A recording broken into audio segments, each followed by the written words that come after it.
17 heures, à peu près 45 minutes pour essayer un peu d'explorer tout ce que Honorable a dit. Alors, je vais aller du côté du docteur d'abord, Eric Eddy, ensuite de maître Jean-Michel qui est en ligne.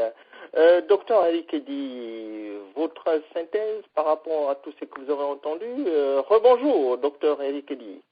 Oui, premièrement, félicitations d'abord à toi aussi, docteur Moukito, voilà, pour la hauteur du débat. Vous savez, la prochaine fois, mon objectif, c'est de faire venir le doyen Henri Konabédier sur la radio. Je suis en train de tout faire pour qu'il vienne. Nous allons le cuisiner en direct sur Inri Radio, cette radio de liberté. D'ici là, je suis en train de négocier encore. Hein. Bonne chance. bonne chance. Mais en tout cas, ce serait un invité comme tout autre. On dirait bien que nous savons quand même cette éducation que nous avons reçue. Et c'est un aîné, même si on reproche beaucoup de choses à Nicolas Bédier, comme on en fait aussi à d'autres personnes. Il demeure un aîné. Il demeure quelqu'un qui a servi et bâti aussi, apporté sa graine à la Côte d'Ivoire. Vous savez que c'est depuis tout jeune, quand Nicolas Bédier est apparu sur la scène politique en Côte d'Ivoire, déjà à 26 ans pour représenter la Côte d'Ivoire ici. Donc, les critiques ne sont pas en fait une occasion ou alors une opportunité pour, si vous voulez, faire un crime de parricide.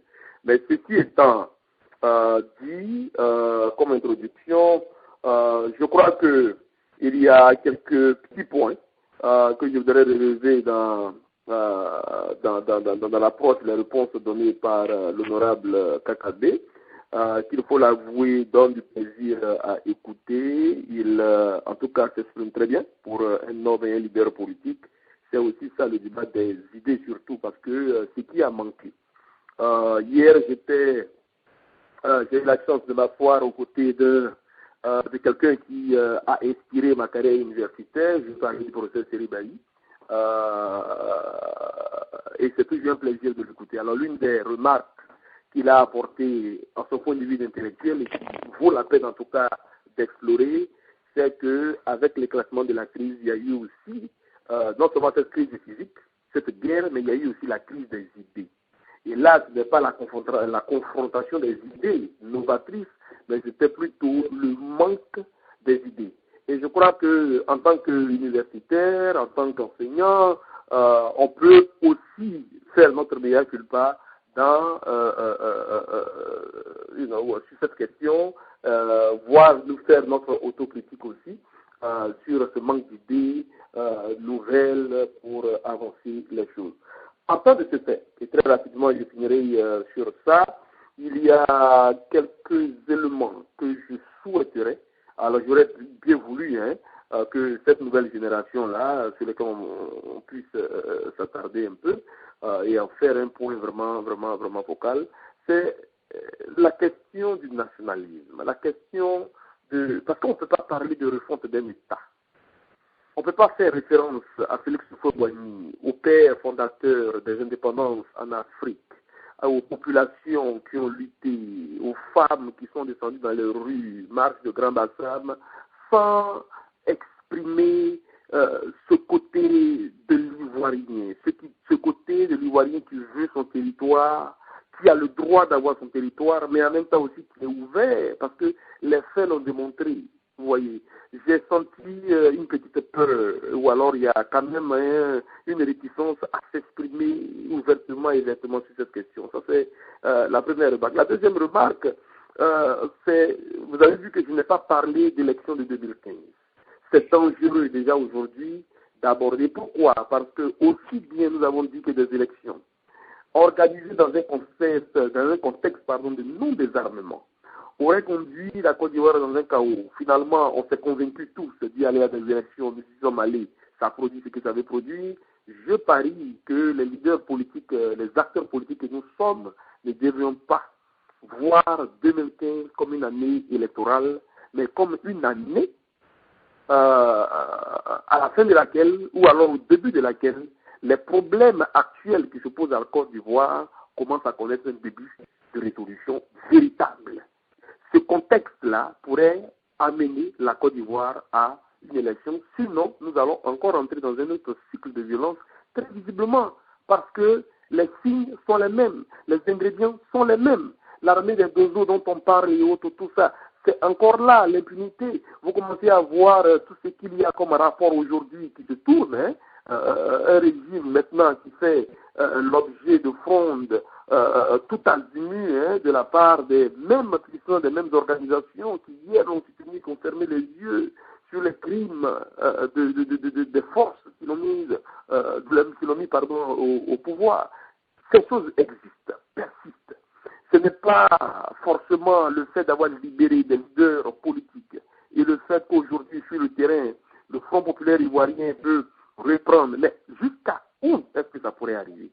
Donc c'est pourquoi je me suis gardé de parler d'élection 2015, mais de regarder 2015, si vous voulez, comme une année qui permettrait aux Ivoiriens de vraiment négocier ce retour-là à un ordre véritablement républicain qui puisse lui aussi en retour les engager sur une voie peut-être de démocratisation et une année électorale Oui, mais docteur Eddy, pardonnez-moi de vous couper la parole. Par rapport à ces élections présidentielles de 2015, nous savons qu'en Afrique, quand on parle d'élections, d'ici 2015, on ne sait pas ce qui va se passer. Il peut y avoir une révolution populaire, le pouvoir en place peut sauter, et puis, je ne souhaite pas de violence dans votre pays, hein.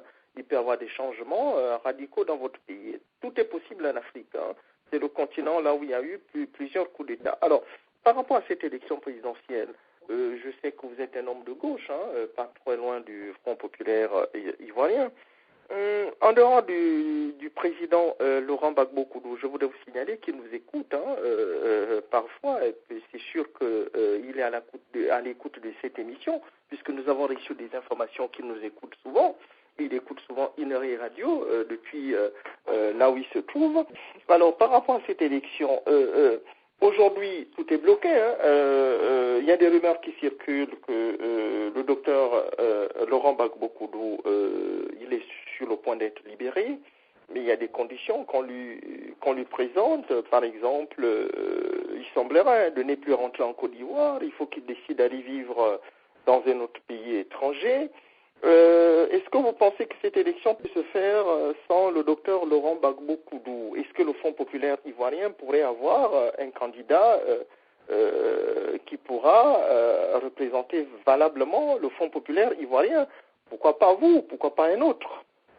Je ne parlerai pas de la sorte. La question, elle est vraiment très pertinente. Vous savez que tout à l'heure, quand j'ai abordé la question des idées novatrices, c'est un peu ça aussi. Vous comprenez? C'est un peu dans le discours politique ivoirien, dans la pensée politique de la Côte d'Ivoire, et là, tout parti politique confondu, toute force politique confondue, comment est-ce qu'on envisage le futur de la Côte d'Ivoire?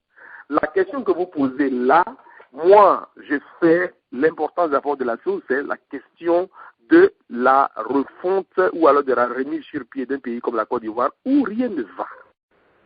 Si vous voyez l'intervention des gens comme le Kofi Annan, encore une fois, des Desmond Tutu, etc., c'est parce qu'effectivement, il y a un blocage qui est perceptible et qui est visible. Bon, une information qui peut rester au sein de spéculation, hein, là, entre griffes, parce que c'est une information que j'ai reçue, le récent déplacement de M. Alassane Dramane Ouattara au Congo visait à faire quoi? À solliciter l'aide. L'intervention, si vous voulez, un coup de pouce de Sassou Nguesso pour résoudre vraiment cette équation de la CPI, de la réconciliation en Côte d'Ivoire qui n'avance pas, comment faire, etc., etc. Ce blocage, comment garder toujours pour soi ou bien derrière lui cette communauté internationale, vous comprenez? Donc, je veux dire que oui, le Front populaire ivoirien, tout comme d'autres partis politiques en Côte d'Ivoire, sont capables de présenter d'autres candidats pour négocier cela. Mais aujourd'hui, quand vous observez bien, depuis avril 2011, il semble, et là j'abonde dans le sens de l'honorable Kakabe, il est clair et on est convaincu qu'il y aura un déclic si du côté de la haie, les portes s'ouvrent et que Laurent Gbagbo sort de prison. Ça c'est si en Côte d'Ivoire, même à l'intérieur, les prisonniers politiques que nous avons, parce que c'est la première fois en Côte d'Ivoire, dans l'histoire de la Côte d'Ivoire quand même, que vous avez une première dame, une ancienne ou une nouvelle, je ne sais pas quoi, qu'on arrête. Ce qui est grossier dans ça, c'est que ceux qui ont bénéficié la largesse de la Côte d'Ivoire, ceux qui, hier, à qui on a demandé d'avaler des pilules amères, quelles pilules sont venues en fait de cette rébellion, avec à sa tête ce monsieur qui est à la Côte d'Ivoire aujourd'hui, ces Ivoiriens, on leur demande d'avaler, de ne même pas avaler des médicaments, ou alors ils demandent à ceux-là qui avaient des médicaments, mais d'avaler des médicaments plutôt bien sucrés. Pour que s'engage au moins un certain débat quelque part, ils ne sont pas capables de le faire. Ça, c'est un. Deuxièmement, il y a des questions fondamentales qui se posent aujourd'hui en Côte d'Ivoire. Et c'est ce que je voudrais faire comprendre à l'honorable Kakabé. La question de la terre, la question de l'identité ivoirienne ou alors de la nationalité. Aujourd'hui, ces changements qui sont faits, est-ce qu'on a consulté le peuple de Côte d'Ivoire sur ces questions importantes et essentielles? Et c'est là les dangers que représente la Côte d'Ivoire du futur. C'est pourquoi, pour moi, je ne parle pas encore de 2015. Vous comprenez? Sinon, oui, il y a beaucoup de jeunes qui aspirent eux aussi à des postes de responsabilité, qui aspirent à faire une carrière politique et non de l'aridisme politique ou bien d'être des parvenus politiques comme nous avons en Côte d'Ivoire aujourd'hui. C'est pourquoi, si vous le voyez que très souvent je prends contact à tâche sans voir ce que KKB fait, c'est parce que je crois que en pratiquant le jeu des alliances en Côte d'Ivoire, des alliances culturelles, parce qu'il ne faut pas les bannir, dans ce contexte de réconciliation, en pratiquant quand même la politique comme on le fait, c'est-à-dire une politique d'évolution, une politique un parcours politique, comme un élève qui commence l'école primaire et pour arriver au CM2, ensuite l'entrée en sixième, etc., c'est comme ça que cela se fait. C'est vrai qu'il y a des générations spontanées, mais même ces générations spontanées ne sont pas spontanées par les armes. Vous comprenez? Donc, tout ça là est possible. Vous fouillez dans tous les partis politiques, vous trouverez des jeunes qui aspirent. D'ailleurs, les dernières élections en Côte d'Ivoire l'ont démontré. Qui savait qu'il allait avoir 14 candidats? Des gens comme les Touba qui sont présentés aux élections et bien d'autres personnes aussi qui ont pu présenter leur candidature. Avant de vous poser une question sur cette élection, docteur Eric Edi, je voudrais d'abord rappeler aux auditeurs que vous êtes sur l'émission Dr Mouketo reçoit. Nous émettons depuis, en ce moment, je suis à Francfort, en Allemagne, de passage pour la Pologne, à partir de demain. Alors, docteur Eric Edi, quand vous entendez ce grand pays, votre pays d'origine, la Côte d'Ivoire, un président qui va solliciter l'argent pour payer, vous avez lu certainement certains journaux occidentaux qui disent que votre président, le docteur Alassane Ouattara, il est obligé d'aller quémander de l'argent auprès du président congolais, la République du Congo, donc Congo-Brazzaville, pour payer ses fonctionnaires. Et il y a même des rumeurs là où on dit que la France a demandé à votre président de rembourser l'argent que l'État français lui avait prêté pour payer vos fonctionnaires.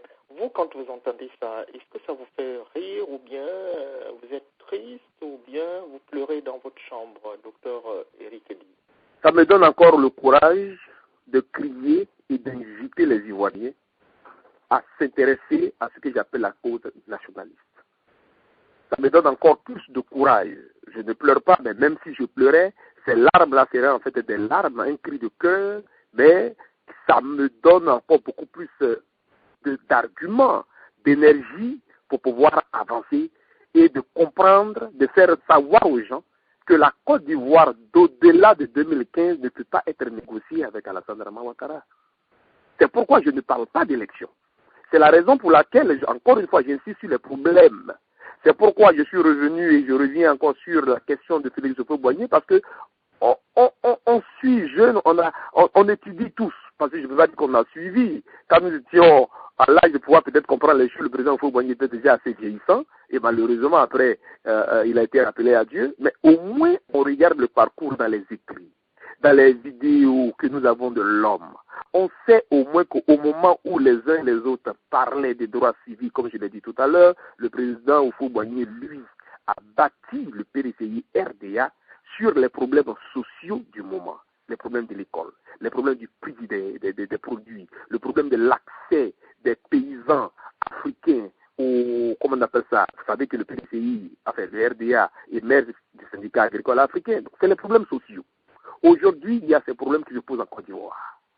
La réconciliation passe par la rétribution des terres. La réconciliation passe par la refonte de l'armée. La réconciliation passe par, par se débarrasser de toute cette horde de gens que nous avons en Côte d'Ivoire aujourd'hui qui sont venus d'on ne sait où. Le reportage de France 24 la dernière fois sur l'ouest de la Côte d'Ivoire. Les réfugiés qui sont au Libéria qui veulent rentrer, il est clair que ceux-là ne peuvent pas rentrer parce qu'ils le disent ouvertement et France 24 le montre pour la première fois que des Burkinabés qui sont arrivés ont leur tête. Voilà l'enjeu du moment. Et je veux entendre, quand je parle de nouvelle génération, je veux entendre mes pères comme Kakabé, qui nous a dévancé déjà sur ce terrain-là, nous embrasser ça. Et c'est ce discours-là qui va rassembler les Ivoiriens. Et c'est ce discours, on ne doit pas avoir peur d'une question de xénophobie. Nous sommes prêts comme Ivoiriens à dire que nous ne sommes pas xénophobes. Et les faits nous le démontrent. Vous comprenez? Donc voilà ce que moi je dis. Pour l'instant, ça peut être un peu la politique de l'autruche. C'est pas ça, mais je n'aborde pas dans le sens d'élection de 2015. Pour moi, 2015 est une année qui doit servir de repère à toutes les forces de changement, à toutes les forces que j'appelle les forces d'alternative, de justice sociale, pour laisser tomber le terme de démocratie, et j'appelle toutes ces forces à mettre la Côte d'Ivoire en premier. Kakabé tient un discours, mais quand vous analysez ce discours en profondeur, il y a un brin de nationalisme dans ce discours. Il faut y abommer. Il ne faut pas avoir peur de cela. Et c'est l'autre remarque que j'apporte de Tom Mikutu, pour ne pas monopoliser la parole est finie, c'est la question du village planétaire. La question du village planétaire, la question de la mondialisation. Et bien souvent, j'ai entendu des leaders politiques revenir là-dessus. Dès qu'on évoque la question du nationalisme, dès qu'on évoque la question de la Côte d'Ivoire, il y a tout de suite, non, on ne peut pas se recouvrir. Mais depuis quand est-ce que le nationalisme veut dire se recouvrir sur soi-même? Ça ne veut pas dire cela. Depuis quand est-ce qu'on a dit que dans un monde de mondialisation, dans un village planétaire, tout le monde perd ses identités? Mais si ça n'était le cas, pourquoi est-ce qu'on n'observe pas cela ailleurs? Pourquoi est-ce qu'on continue de maintenir des tarifs dans certains pays, même comme les États-Unis, alors que ailleurs ce n'est pas le cas, ou alors on demande de baisser cela ailleurs? C'est parce qu'il y a toujours des valeurs qu'il faut maintenir pour maintenir l'identité dans un État, pour maintenir la donne, si vous voulez, ce qui identifie ou qui différencie un État d'un autre. Et en Côte d'Ivoire, ces questions-là aujourd'hui, on doit les aborder. Il faut expliquer aux populations, il faut expliquer aux masses pourquoi, quand quelqu'un s'arroge le droit de changer les conditions d'accession à la nationalité ivoirienne, il faut savoir ce qu'il y a derrière. Est-ce qu'il y a une bonne intention, est-ce qu'il y a une mauvaise? Quelle est la conséquence de cette loi? Il faut revenir sur la question de la terre. Si aujourd'hui ces décisions sont prises, quel est l'enjeu pour demain? Mais je vous dis, Ivoiriens, demain, la Côte d'Ivoire, dans les zones de production de cacao, mais c'est nous les Ivoiriens qui allons devenir, nous peut-être nos enfants, qui allons devenir des ouvriers agricoles dans ces plantations de cacao. Avec ces lois qui sont faites, avec cette force qui nous enseigne aujourd'hui. Donc voilà un peu ce que moi je trouve qui n'apparaît pas de façon très vigoureuse dans les propos des leaders d'aujourd'hui. Je les exhorte à cela.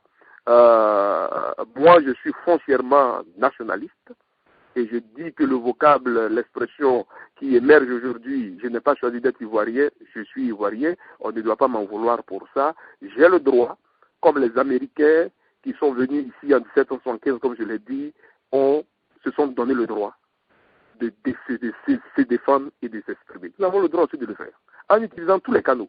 Le langage, la langue française que nous avons aujourd'hui, qui nous permet de nous exprimer, nous pouvons l'utiliser à notre compte. C'est un élément de souveraineté aussi, et déterminer peut-être que demain on ne veut plus utiliser le français, et on utilise, si vous voulez, l'anglais, ou alors on continue d'utiliser le français, mais en y incorporant aussi des mots qui sont propres à nous.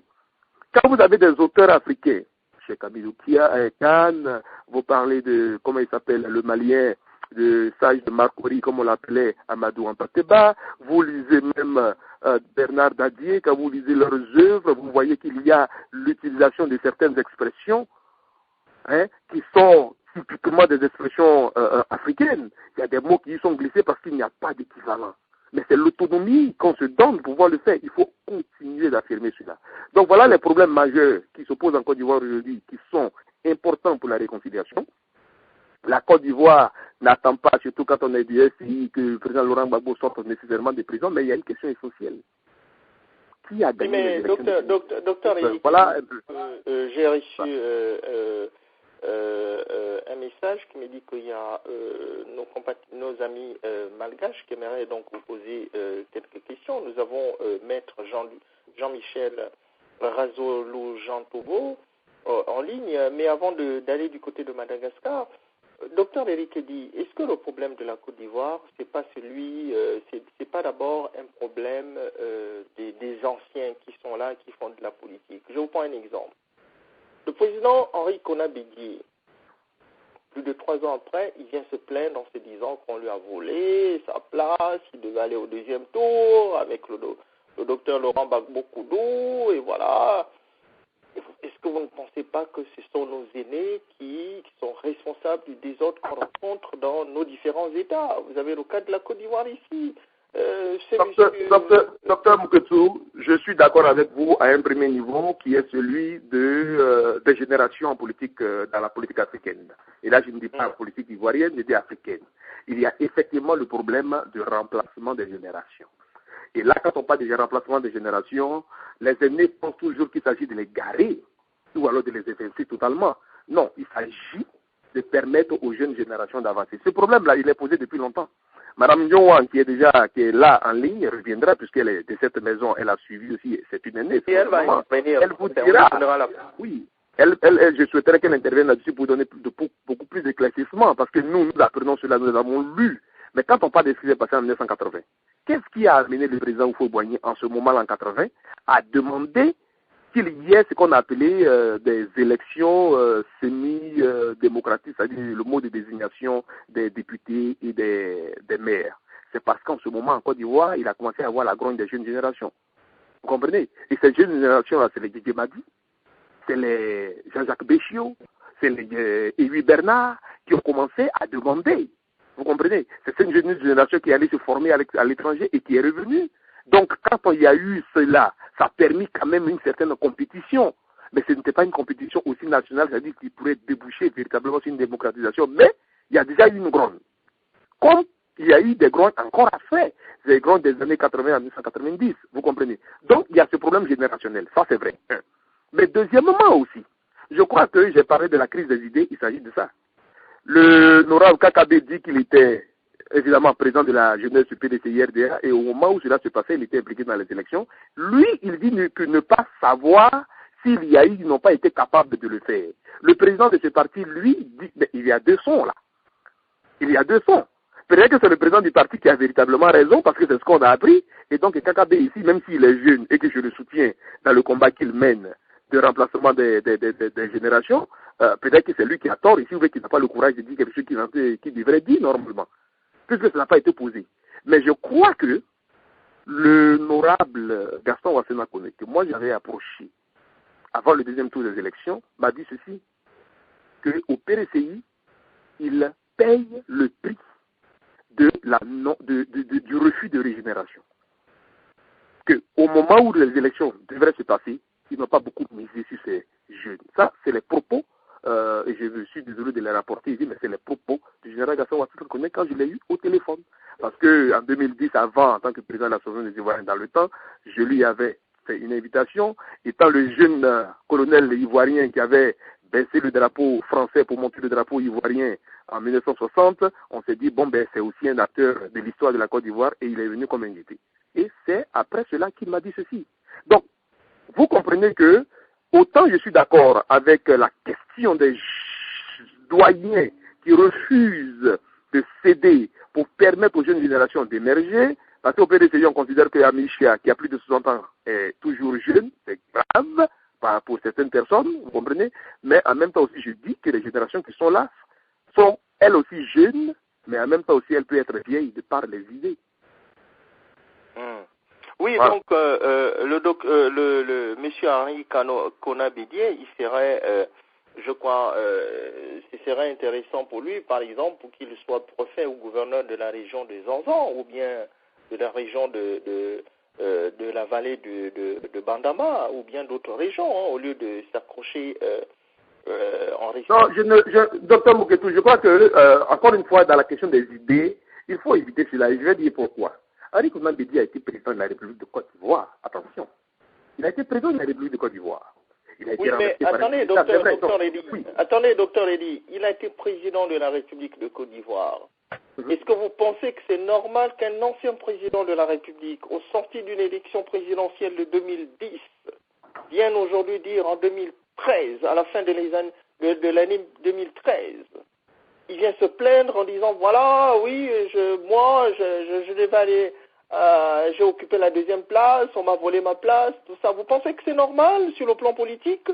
Après avoir connu, vous savez ce qui s'est passé dans votre pays, il y a eu des morts, des gens qui ont été assassinés pour rien. Vous voyez, alors que cette élection devait être organisée simplement. Docteur Laurent Gbagbo Koudou face au président au président Henri Bédié Conan, vous voyez. Donc il y a des gens qui sont morts normalement aujourd'hui qui seraient en vie.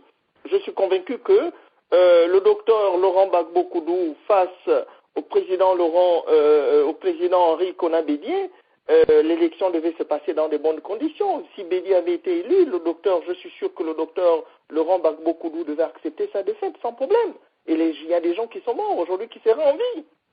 Hein? Docteur Bouketou, je suis d'accord avec vous et je suis pleinement d'accord. À ce stade, donc 3 années, bientôt 3 ans se seront écoulés.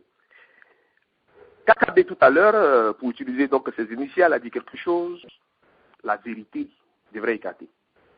Dans ce processus de recherche de la vérité, voilà qu'à un congrès, qui est quand même la reine, la meilleure, pour que le président d'un parti qui a été candidat à une élection puisse se prononcer, puisque généralement c'est au cours d'un congrès qu'on désigne encore le candidat pour les élections prochaines, parle d'un sujet aussi sensible de l'élection présidentielle de 2010.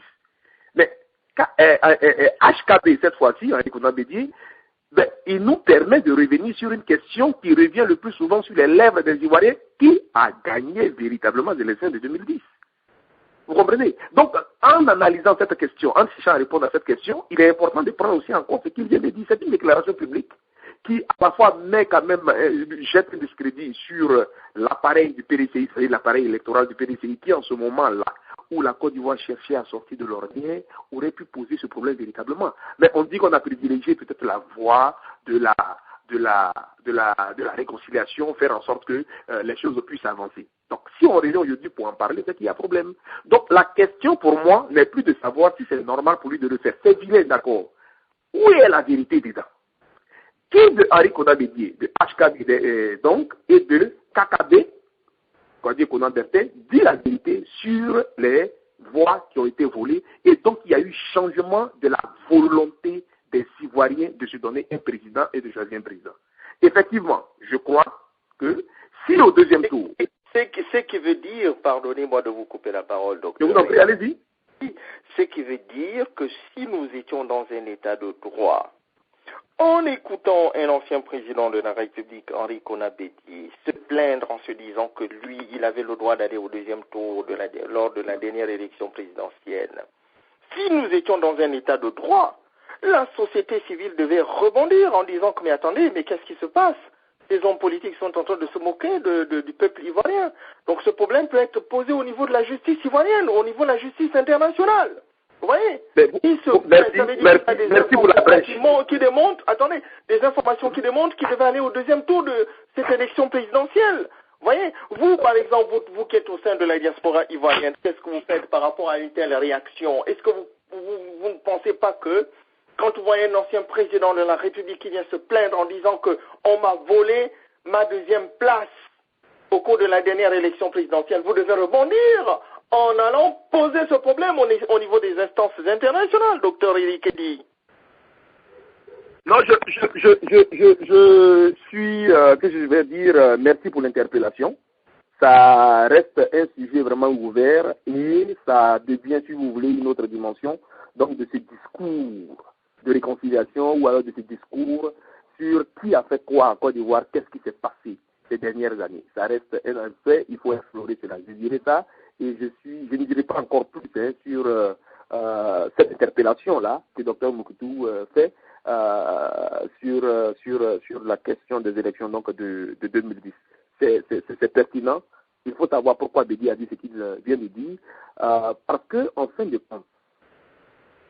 compte, si demain, pour la recherche universitaire, si demain, pour l'analyse des comportements politiques en Côte d'Ivoire, pour savoir l'évolution donc du comportement électoral des Ivoiriens, vous avez des documents qui vous parlent des élections de 1960, de 1965, de 1970, etc.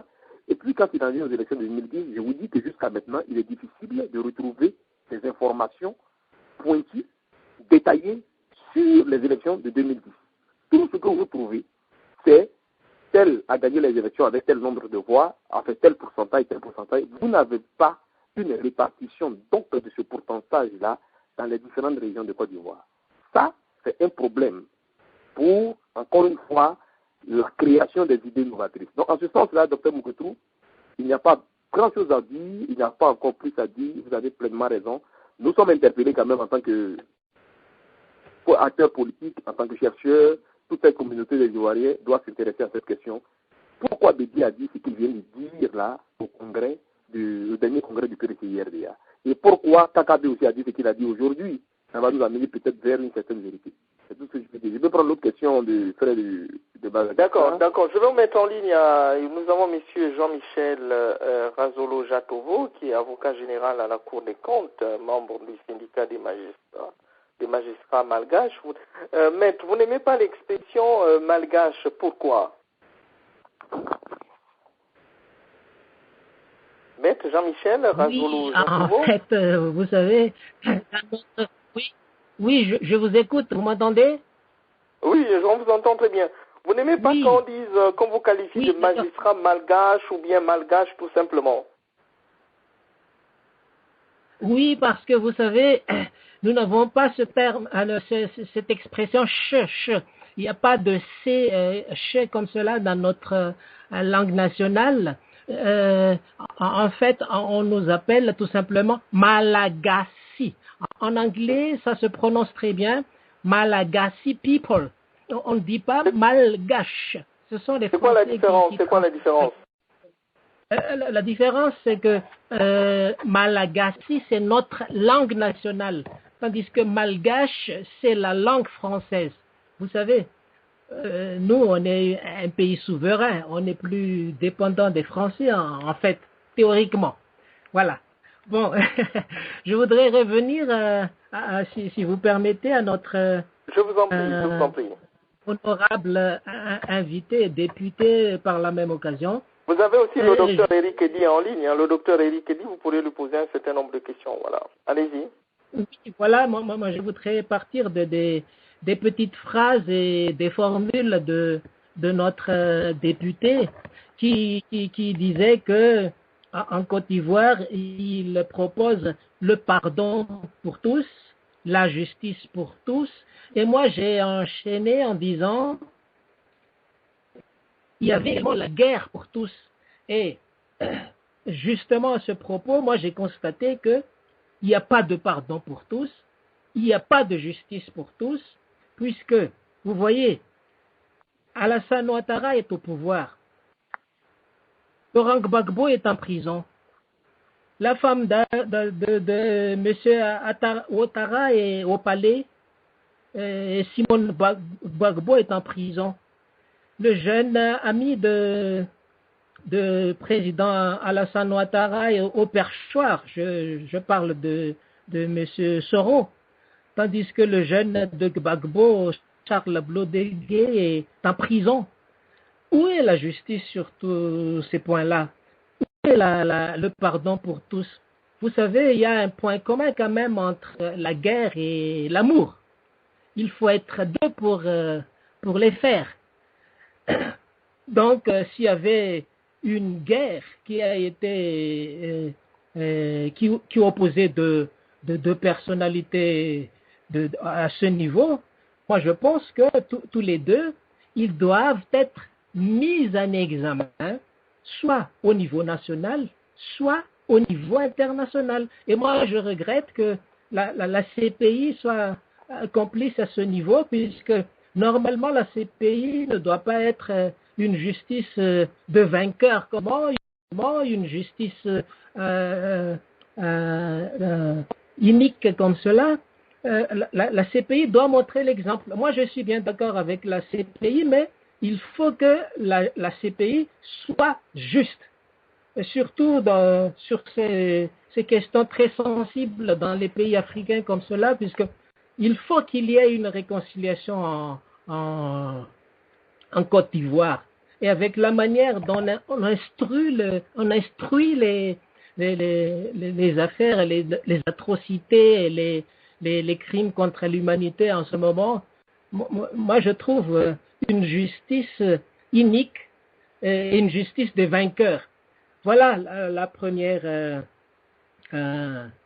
remarque au propos de notre honorable député. Pour éviter cette justice, pardonnez-moi de vous couper la parole, pour éviter cette justice des vainqueurs, quel conseil, vous en tant qu'avocat à la Cour des comptes de Madagascar, vous êtes un magistrat reconnu au niveau de l'Afrique, mondialement, quel conseil donnerez-vous à vos collègues magistrats de Côte d'Ivoire pour éviter cette justice des vainqueurs et aux hommes politiques, bien sûr, ivoiriens?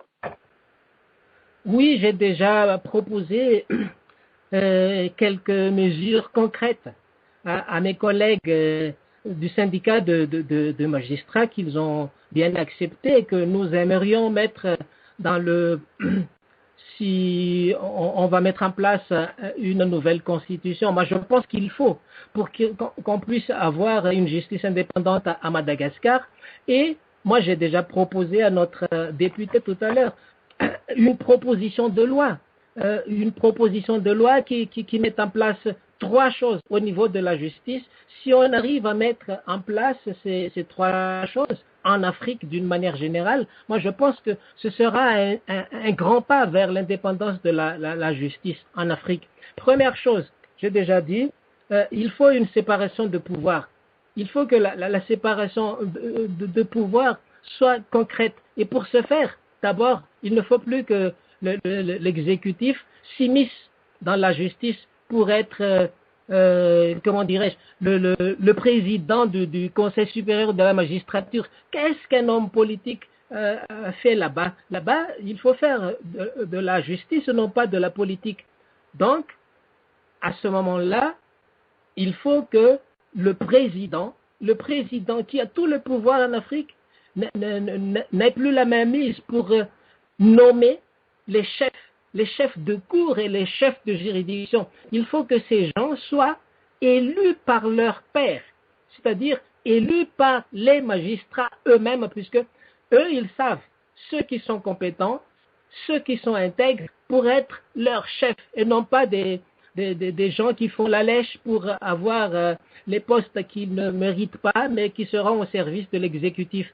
Et troisième chose, il faut que le parquet, puisque le parquet c'est le bras armé de l'exécutif, il faut que le parquet ne soit pas sous subordination du ministère de la Justice, mais sous subordination d'un homme compétent, technicien, c'est-à-dire le procureur général qui se trouve à la Cour suprême. C'est ça le chef de parquet.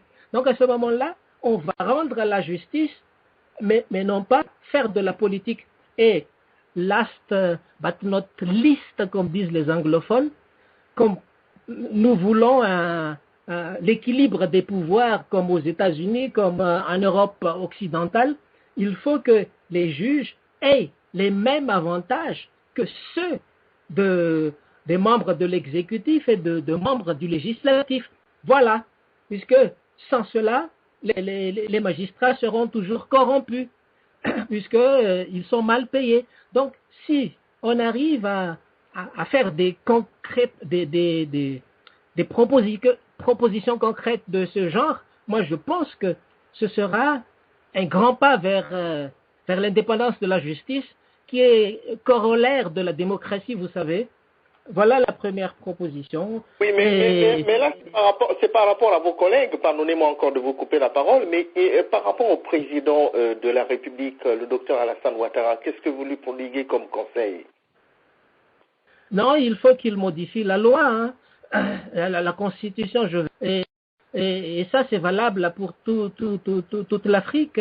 Il y en a marre quand même d'avoir ce système mis en place par De Gaulle en 1958, où on met en place un système qui enrichit ceux qui sont au pouvoir et qui profitent également par les exploiteurs qui se trouvent en Europe, en France notamment. Vous avez parlé tout à l'heure de la mine qui profite uniquement à ceux qui sont au pouvoir. Mais moi, je suis sûr que derrière cela, il y a des gens comme Areva, comme EDF, comme Total, comme Bolloré, etc.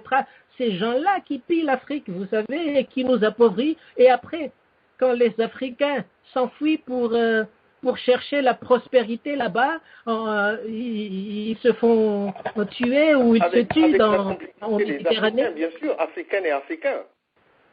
Voilà, c'est ça, puisqu'il y a la pauvreté ici, puisqu'on nous a pillés, et il y a ceux qui sont au pouvoir, qui sont riches, avec la complicité de ces grandes firmes, et le chef de ces pays, moi je répète, ils deviennent uniquement des VRP de ces grandes firmes internationales qui font les intermédiaires. Je ne sais pas si vous aurez l'occasion également de parler un peu de ce qui se passe en Guinée, mais il me semble que Bolloré fait la pluie et le beau temps là-bas, au même titre en Niger, avec Areva et la mine d'uranium. Et vous savez, c'est tout ça le problème d'Afrique. Et la dernière formule de notre ami député, là, il a dit qu'il est l'ami de tous et qu'il n'a pas d'ennemis. J'aurais aimé lui poser la question s'il est également l'ami de la France-Afrique.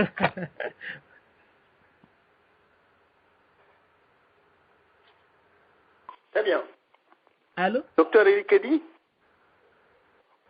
Oui. Vous avez écouté notre frère depuis Madagascar, maître Jean-Michel. Vous voulez réagir sur nous l'avons perdu un moment, il reviendra d'ici peu? Je crois qu'il fait un appel le pied, mais en fait, je veux dire, j'entends toujours quelqu'un vouloir parler, c'est peut-être lui. Oui, maître Jean-Michel, vous nous entendez? Non, nous l'avons perdu un moment. Merci, voilà, je crois que... Je vous entends. Voilà. Voilà, allez-y, maître Jean-Michel. Oui, je disais, j'aimerais demander, quand notre ami député Kouadio disait tout à l'heure qu'il est l'ami de tous et il n'a pas d'ennemis, je voudrais demander à notre invité là, à notre ami qui est en ligne, si cela veut dire que il est complice de la France-Afrique également. Ben, je ne répondrai pas à la place de Kakabé sur ça.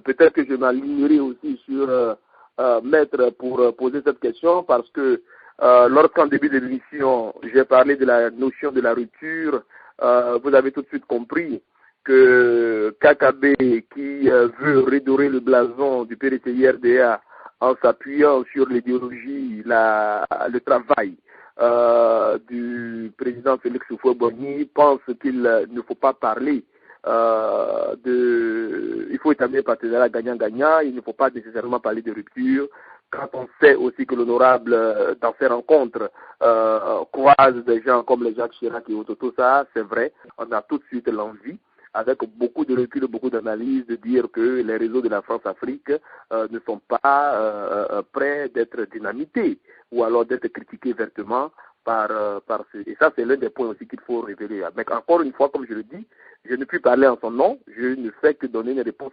à cette question-là sur la base des éléments de réponse que lui-même a donné lorsque nous avons parlé en début d'émission de la question de la rupture.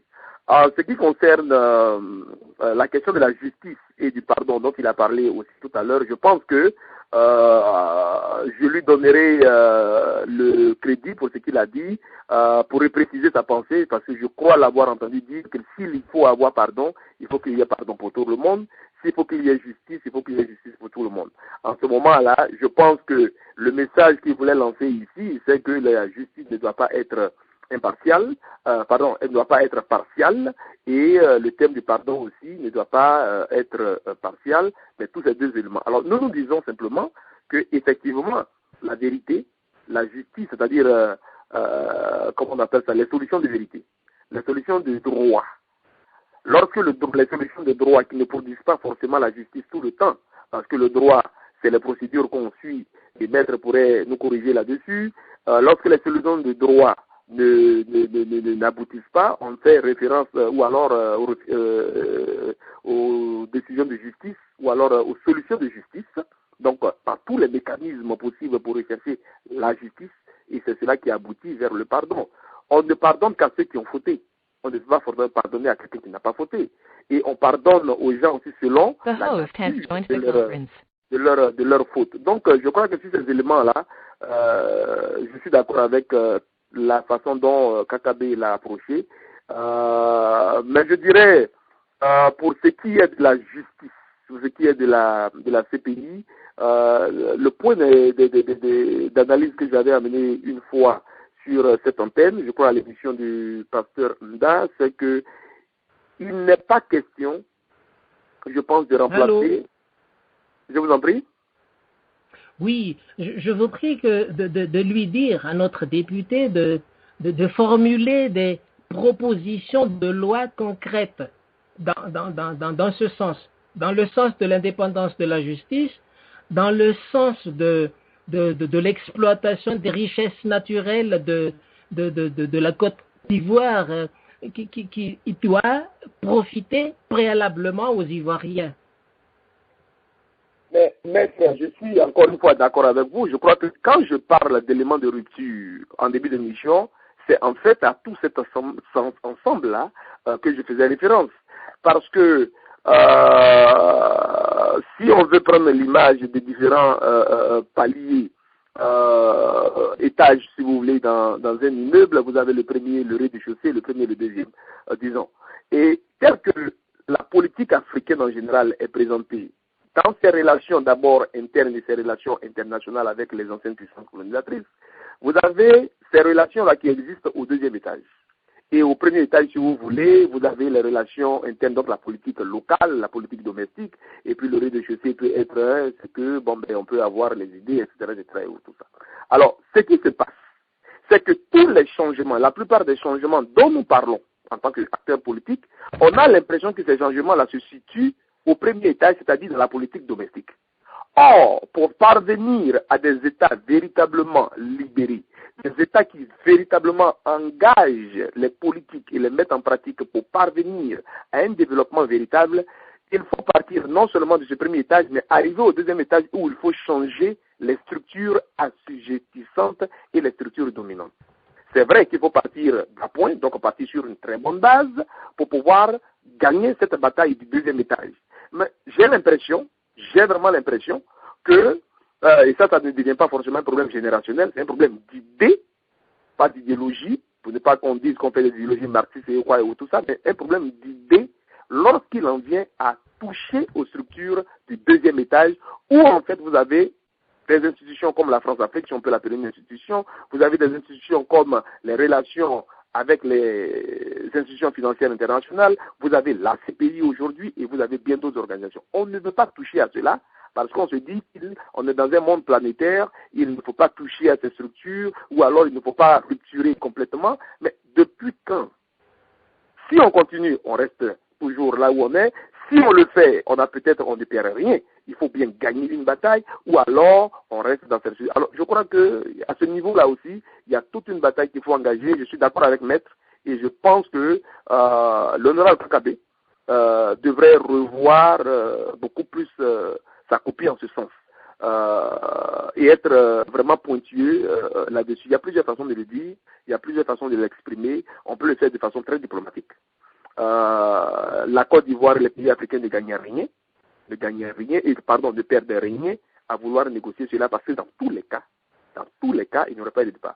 L'un des points, Dr Moukito, sur lequel je voulais revenir aussi dans l'intervention de Kakabe, c'est ce qu'il a dit suivant votre question, en réponse à votre question sur pourquoi est-ce que face à cette mascarade des élections, lors du congrès du PDCI-RDA, il n'a pas choisi de retirer sa candidature, mais plutôt d'accompagner un processus qui est en d'autres termes légitime Henri Konan Bédié à ce poste de président du PDCI-RDA.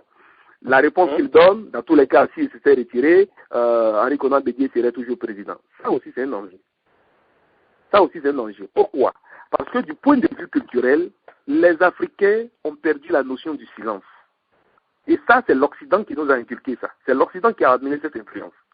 On a peur du silence, on a peur du vide maintenant. Vous savez, quand vous êtes parmi les Occidentaux et vous ne parlez pas, ils commencent à se poser des questions. Pourquoi vous ne parlez pas? Il faut que tout le monde parle. Même pour ne rien dire, il faut que tout le monde parle. Quand il n'y a pas de bruit, vous voyez que le monde devient unipolaire. Avec l'effondrement du mur de Berlin, l'éclatement de l'Union soviétique, les États-Unis sont seuls. Ils sont maintenant dans ce monde. Ils disent qu'ils dominent tout le monde entier. Ils font cette politique néolibérale à outrance. Et puis, voilà ce qui se passe le 11 septembre à New York avec l'attaque contre les deux tours. Mais tout de suite, il faut trouver quelqu'un avec qui il faut parler. Le silence de toute cette communauté internationale était tellement gênant pour eux qu'il fallait aller trouver un ennemi qui a été trouvé, l'Irak est attaqué et détruit jusqu'aujourd'hui. Ça, c'est la pensée occidentale. Mais dans la pensée africaine, les moments de silence, c'est-à-dire les moments de non-présence, sont aussi une expression. Donc, c'est pas bien, à mon sens, de dire que de toute façon, si on s'était retiré, il serait là. Mais ce serait un message. Parce que dans ce pays de multipartisme, à une élection du PDCI-RDA, quelqu'un se fait élire avec 93% de voix alors qu'il y a des candidats et on a vu tout ce qui se passe dans le pays, comparé à quelqu'un qui allait se présenter peut-être seul parce que face à la mascarade, des gens se retirent pour dénoncer la mascarade, c'est ça qu'il faut suivre. Et c'est ce que le PDCI n'a pas fait, Bédié à son tour en 2010. Lorsqu'il a vu ce qu'il a vu, qu'il appelle les voix qui ont été volées, mais il avait tout le droit, en tant que parti politique de Côte d'Ivoire, en tant qu'homme politique qui a servi en Côte d'Ivoire, qui savait ce que pouvait être le danger, de lever la voix, et il ne l'a pas fait. Il a accompagné le processus. Vous comprenez? Et aujourd'hui, c'est un peu la même chose que Kakabe aussi fait, et moi je dénonce ça. Quand la machine n'est pas bonne, quand les conditions ne sont pas réunies, on ne va pas dedans. Ça aussi, c'est démocratique. Mais quand on va dedans pour accompagner, parce que dans tous les cas, il va gagner et puis on avance, mais il y a problème. Donc je voudrais vraiment dénoncer ça aussi, cet état de fait, cet état d'accompagnement-là, de certaines choses, parce qu'on se dit, bon, ben il vaut mieux rester dedans. Et puis on fait ce genre de politique-là. Il ne faut pas avoir peur du silence, voilà ce que je veux dire. Il ne faut pas avoir peur du silence, parce que le silence lui-même est une expression. Voilà. Oui. Si vous permettez, moi j'aimerais faire une proposition pour toute l'Afrique. Vous m'entendez? Oui, on vous entend très bien, maître. Oui, une proposition pour toute l'Afrique dite francophone, c'est-à-dire nous autres qui ont été anciennement colonisés par la France. Vous savez, nous avons copié la France, ou plus exactement, on nous a imposé la communauté française avant notre indépendance pour mettre en place ce système que je qualifie de présidentialiste. En fait, c'est pas un régime présidentiel à l'américaine, c'est pas un régime parlementaire également à l'occidental, à l'européenne, c'est ni présidentiel ni parlementaire. C'est tout simplement ce que nous avons, moi j'ai constaté, un régime de pouvoir unique d'un seul homme que l'on appelle président de la République qui arrive au pouvoir. Moi, ce que je propose, c'est que les députés comme notre honorable invité tout à l'heure, des jeunes comme lui, proposent un système de séparation de pouvoir, que ce soit à l'américaine ou à l'européenne, peu importe, mais l'essentiel, c'est qu'il y a au moins 3 éléments, un équilibre des pouvoirs, un contrôle efficace et indépendant des finances publiques et séparation des pouvoirs. Donc, équilibre des pouvoirs, séparation des pouvoirs, contrôle des finances publiques et finalement, j'ai proposé tout à l'heure, une justice indépendante. Et finalement, si on arrive également à museler ces bruits de bottes un peu partout en Afrique, il faut que nos militaires soient vraiment des grandes muettes, mais pas comme ces gens avides de pouvoir qui sortent de leur caserne pour déstabiliser le régime en place, pour des choses bassement matérielles, quoi. Voilà. Si nous arrivons à mettre ces systèmes-là, moi je pense que on va faire un grand pas vers l'indépendance et la justice et puis la démocratie. Voyez un peu les pays anglophones. Vous voyez ce qui se passe par exemple tout près de nous. Il y a l'île Maurice, il y a les Seychelles. La démocratie fonctionne très bien là-bas avec leur système parlementaire. Chez vous également, je pense au Ghana et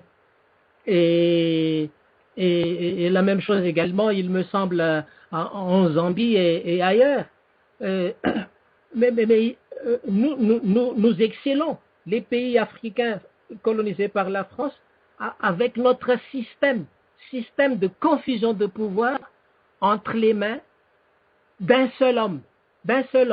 Je peux citer, je suis désolé, monsieur docteur Mouketou, de citer votre président, Omar Bongo, il a laissé son fils et le système avec.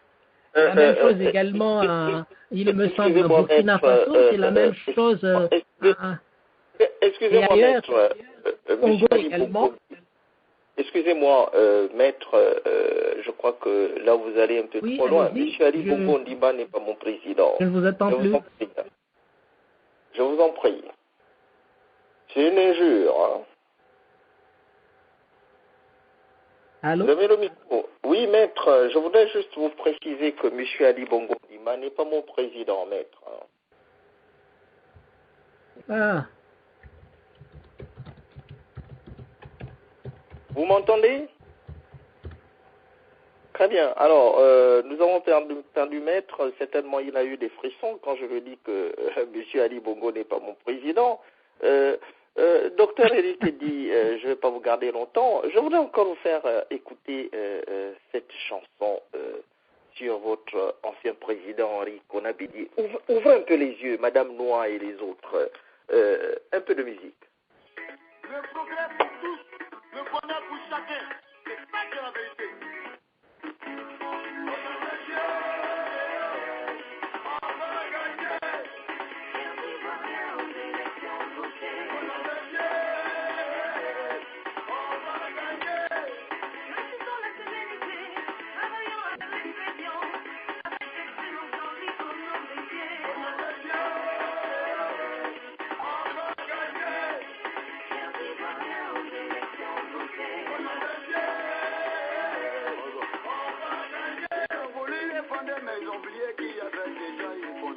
Et qu'il a fait fouiller à côté de lui Bédié, le fils du père fondateur. Eh mon frère, ça peut laisser ou rien. Wakai bele boyu kuyo, de la uti ene kokowe, baka nyi yiruku, agate yuku ifo. Choisis ton côté mon frère, le bras côté c'est frappé.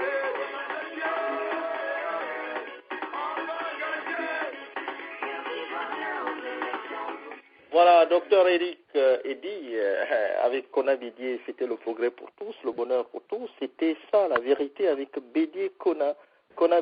Donc, votez pour faire avancer le pays, votre pays, la Côte d'Ivoire. Mais aujourd'hui, la Côte d'Ivoire est bien bloquée, docteur Eric Eddy.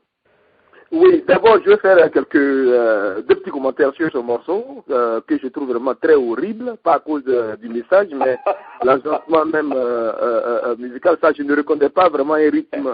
Mais vous savez, docteur Eric Eddy, on peut dire progrès pour tous, le bonheur pour tous, avec le docteur Eric Eddy en 2015. Hein.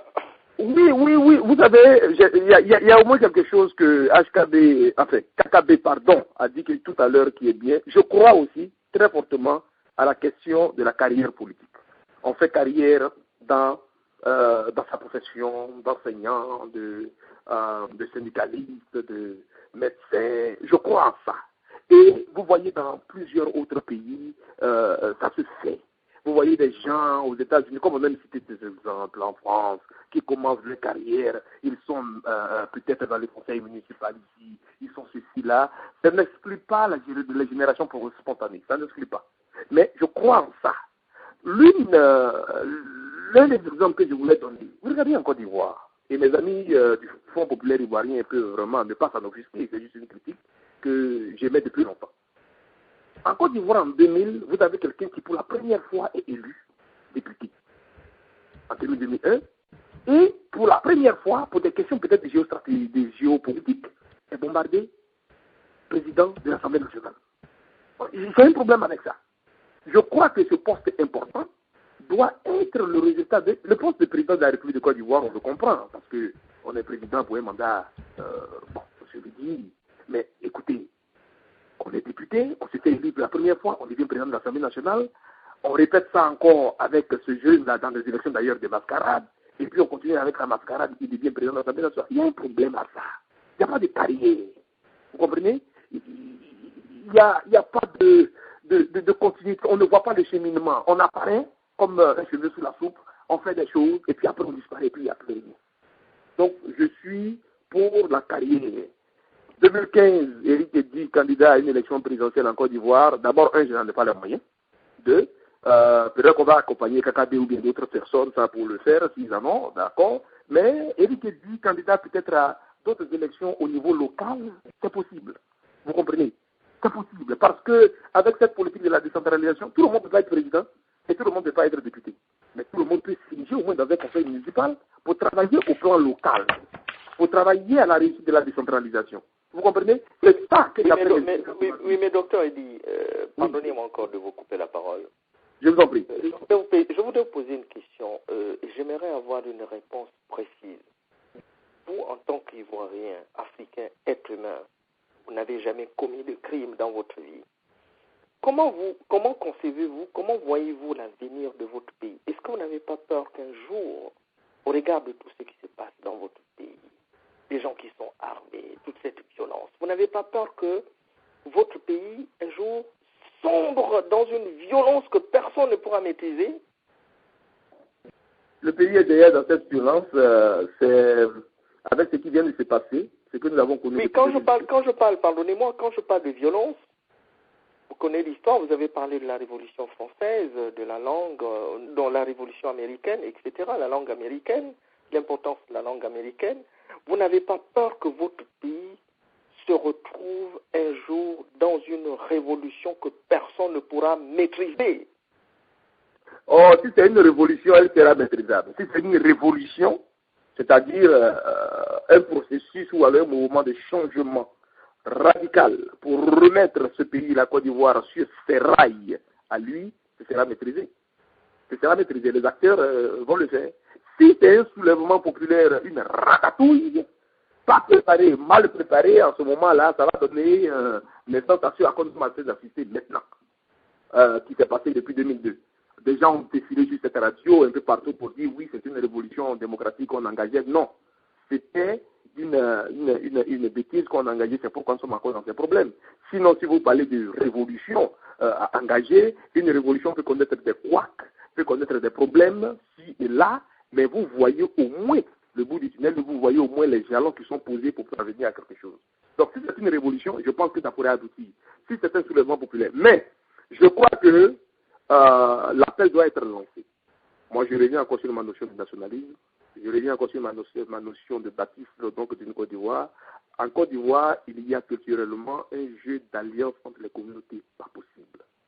La communauté dont est issu l'honorable KKB, il dit à haute voix que son père est Baoulé, sa mère est Dida. Mais cette communauté de Dida dont on parle, vous pouvez peut-être faire ces recherches là, docteur Mokoto, vous verrez que le peuple Dida est l'un des peuples en Côte d'Ivoire qui entretient culturellement des alliances, le plus grand nombre d'alliances avec d'autres groupes ethniques. Nous devons nous appuyer sur ce jeu des alliances parce que c'est ce que nous avons comme héritage culturel. Et ce n'est pas mauvais. Ce n'est pas mauvais. Aujourd'hui, il continue d'avoir un cordon ombilical, même entre les Américains, c'est-à-dire les Caucasiens, comme on les appelle, et la couronne britannique. C'est la raison pour laquelle, lorsque Kate Middleton doit faire son enfant, qui est donc le bébé royal dont on parle, vous voyez que toutes les chaînes de télévision américaines en parlent. C'est un cordon culturel.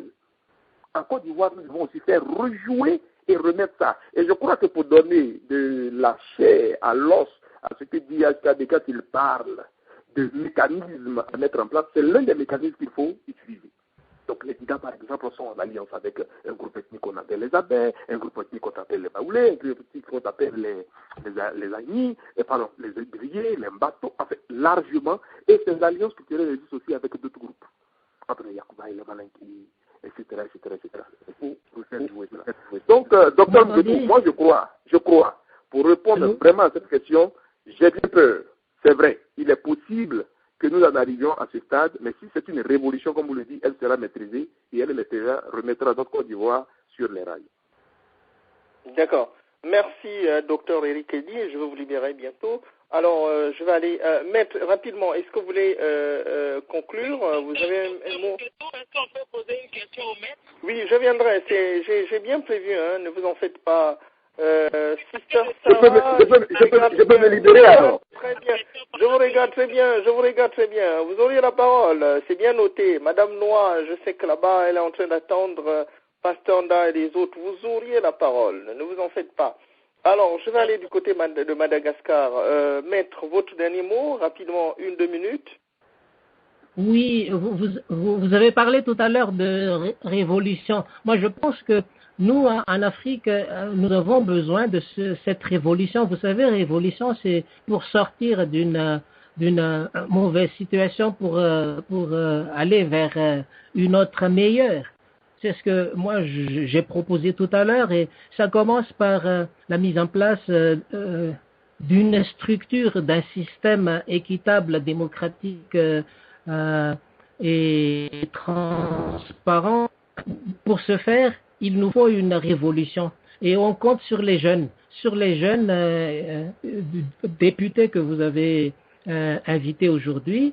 Je vous encourage de faire la même chose vis-à-vis de tous les jeunes africains. Il faut les épauler, il faut les aider.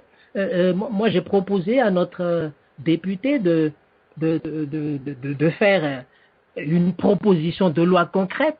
Il ne faut pas tout simplement dire qu'il ne peut pas faire ceci, il ne peut pas faire cela. Si, il peut faire quelque chose. Il faut qu'il propose quelque chose de concret pour mettre en place une justice indépendante, un pouvoir plus équilibré, un contrôle des finances publiques indépendant et efficace. Puisque vous savez, tous ces gens qui veulent être présidents, ils veulent s'enrichir rapidement, puisque les finances publiques sont entre les mains du président de la République. Voilà, c'est pour cela qu'ils se battent, ils se précipitent tous pour être présidents. Voilà. Bon, je vous remercie, docteur Mouketou, et j'apprécie sincèrement votre initiative de mettre en place cette radio. Je commence à l'apprécier et je vous souhaite bonne soirée puisque il est déjà presque 1 heure passée chez nous du matin, chez nous à Madagascar.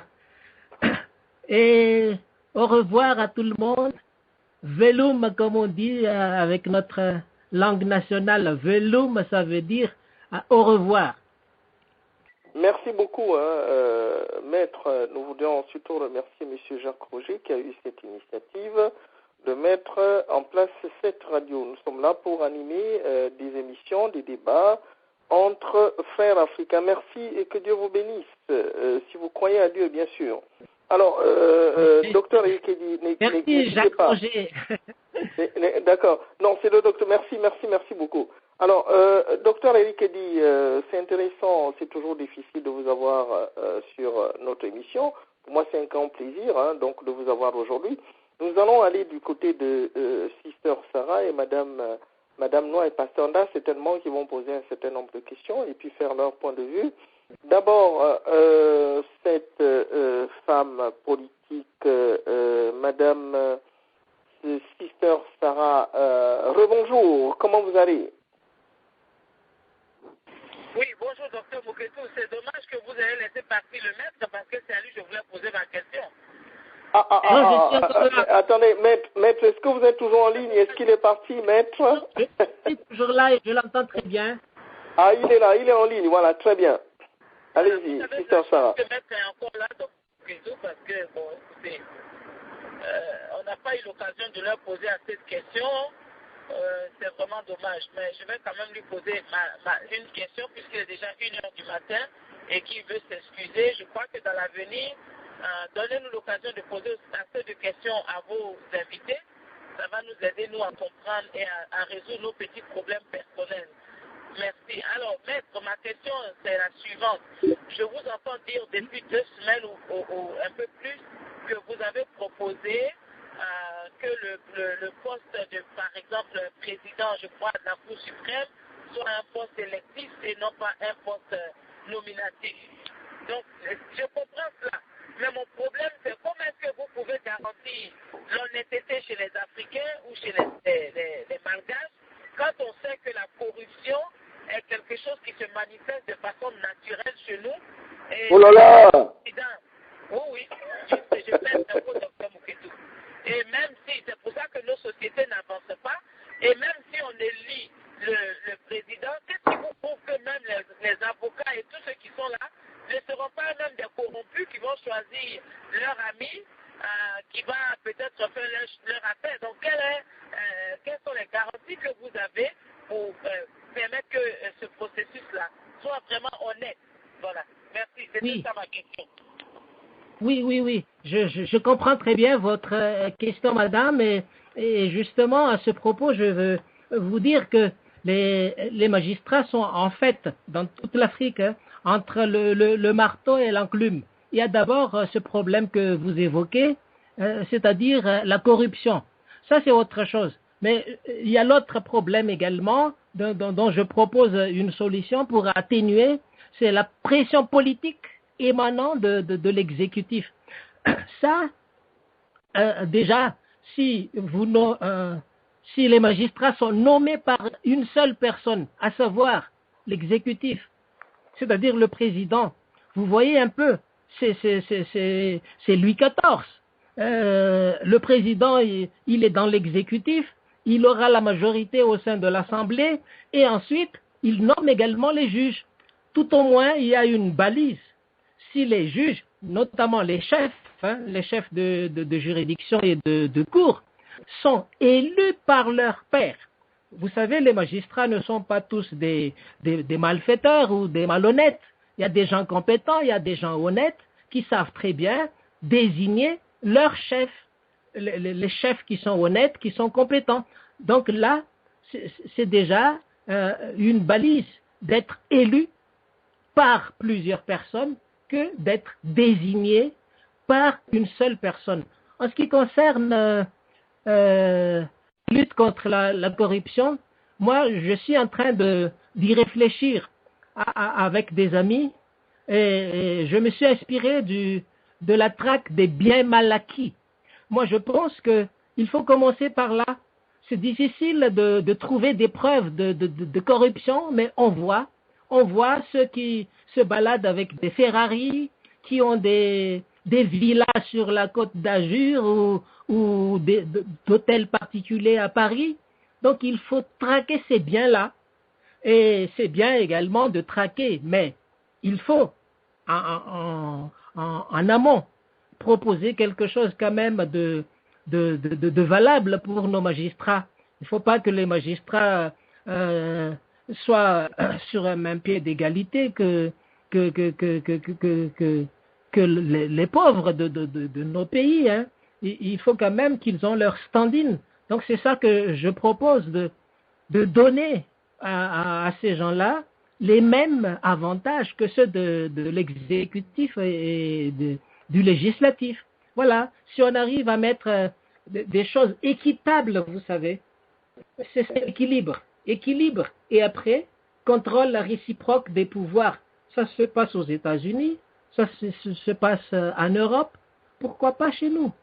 Voilà, madame, je ne sais pas si j'ai répondu à votre préoccupation. Oui, je suis toujours là. Mon problème, maître, c'est au niveau individuel. Je suis d'accord que si on élit le magistrat qui sera à la tête de tous ces magistrats, ça va être un vote peut-être assez clair et transparent. Mais le problème, c'est comment garantir la corruption des individus qui seront même au sein de ce collège d'électeurs. Parce que vous prenez des gens qui vont être élus, qui vont élire quelqu'un. Peut-être que parmi eux, il y en a qui sont, comme le cas de mon pays, la Côte d'Ivoire, vous avez des avocats, des juges en Côte d'Ivoire, mais nous savons qu'il y en a qui ont des préférences du RDR, préférences PDCI, préférences SPI. Alors, si par exemple vous vous retrouvez dans ce collège avec une majorité qui sympathise avec le SPI, comment est-ce que vous pouvez permettre ou garantir que ce vote-là sera un vote sincère? Ils vont certainement élire quelqu'un qui pense de leur côté. Donc, c'est ce niveau-là qui me paraît un peu utopique de contrôler ou bien d'avoir une sorte de contrôle sur l'honnêteté des individus en tant que tel. Voilà un peu la base de mon inquiétude, mais sinon votre idée est une très bonne idée et c'est une très belle proposition d'ailleurs, si tous les pays peuvent le faire. Et comme je l'ai dit tout à l'heure, j'ai entendu Dr Muketu crier, mais si les Africains peuvent se guérir justement... Non, c'était pas moi, Sister Fa, c'était pas moi qui criais, hein, je voulais, c'est une précision. Voilà un peu le sens de ma question. Docteur Muketu a dit, si je peux jeter deux grains de sel là-dessus, c'est moi qui me suis exclamé tout à l'heure à entendre dire que naturellement les Africains étaient disposés donc à la corruption. Je crois que si on en fait un problème naturel, la solution devient vraiment, vraiment difficile. Surtout si c'est un virus qui a la dimension du virus de VIH, donc vous comprenez que ça devient incurable.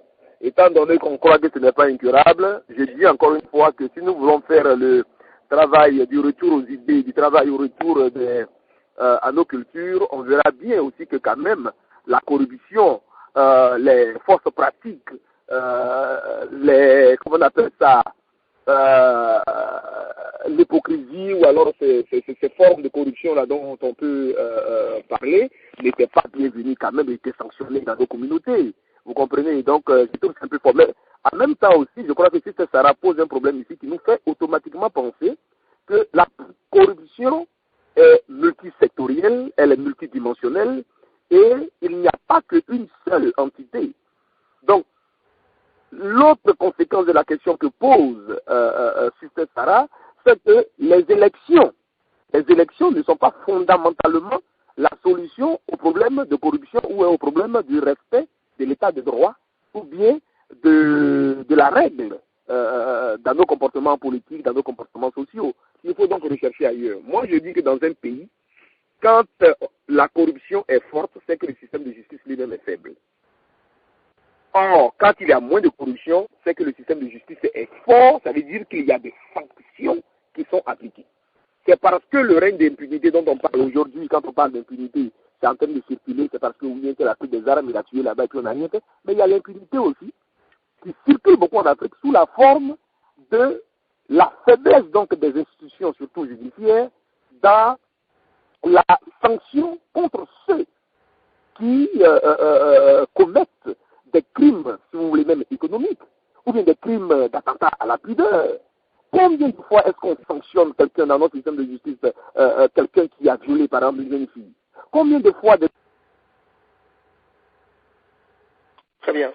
Nous avons perdu le docteur Eric Eddy.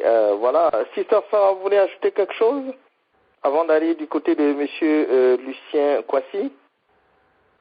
Oui, merci, docteur Muketu. Je crois que le docteur Eric Eddy a touché du point le problème que nous avons. Et d'ailleurs, quand on parle du système judiciaire, les juges et les avocats, il n'y a pas plus corrompu qu'en Afrique. Vous êtes d'accord avec moi, docteur Muketu, où on paye l'argent et les gens sont libérés, on paye l'argent, il n'y a pas de procès, on paye l'argent, on emprisonne des gens de façon arbitraire parce que le juge a reçu de l'argent. Je crois que Maître est encore en ligne, il pourra me contredire mais il faut justement que le système judiciaire lui-même fasse son mea culpa d'abord, fasse sa petite toilette et s'assure qu'on va poursuivre les juges et les avocats corrompus. Il faut que le système n'est pas solide et qu'il faut que justement les leaders politiques peuvent influencer le système judiciaire. Voilà, si on a des avocats qui sont honnêtes et intègres,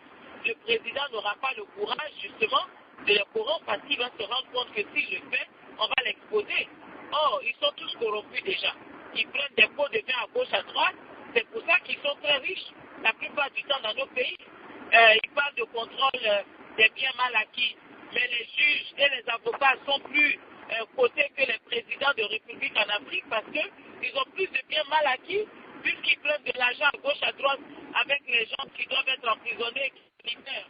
Voilà, donc c'est aussi ça le grand problème. Donc ce système-là, il n'est pas mauvais, il est beau, mais je dis qu'il m'a l'air un peu utopique dans des pays où la justice elle-même est corrompue, où les juges eux-mêmes sont corrompus et où ils sont en plus intouchables parce qu'ils se mettent au-dessus de la loi puisqu'ils manipulent la loi. Donc c'est ça le sens de mon inquiétude, docteur Bouketou. Je ne sais pas s'il serait toujours là, mais je crois que ça lui permettra de comprendre pourquoi je remets un peu en cause cette théorie-là. Merci. Allô, ma sœur Sarah, vous m'entendez? Oui, je Allô? vous entends, mais je vous entends. Oui, d'accord. Vous savez, quand j'ai proposé l'élection des juges par leur père, ça concrétise ce qu'on appelle la mise en place du pouvoir judiciaire, puisqu'on reproche au judiciaire de ne pas être élu. L'exécutif, les membres de l'exécutif sont élus, les députés et sénateurs sont élus, et en vertu de quoi les magistrats veulent-ils avoir un pouvoir judiciaire à l'image, à l'idée de Montesquieu et de John Locke? Bon.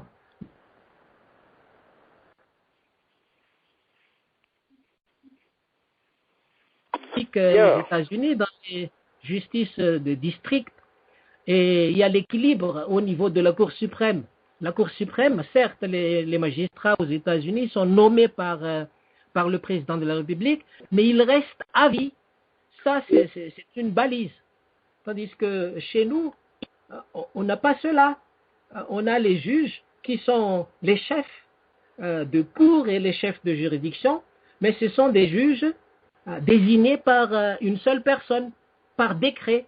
C'est ça que je voudrais qu'on mette en place, un véritable pouvoir judiciaire. Avec notre syndicat de magistrats ici, que nous avons mis en place depuis 1991, nous avons mis en place ce pouvoir judiciaire.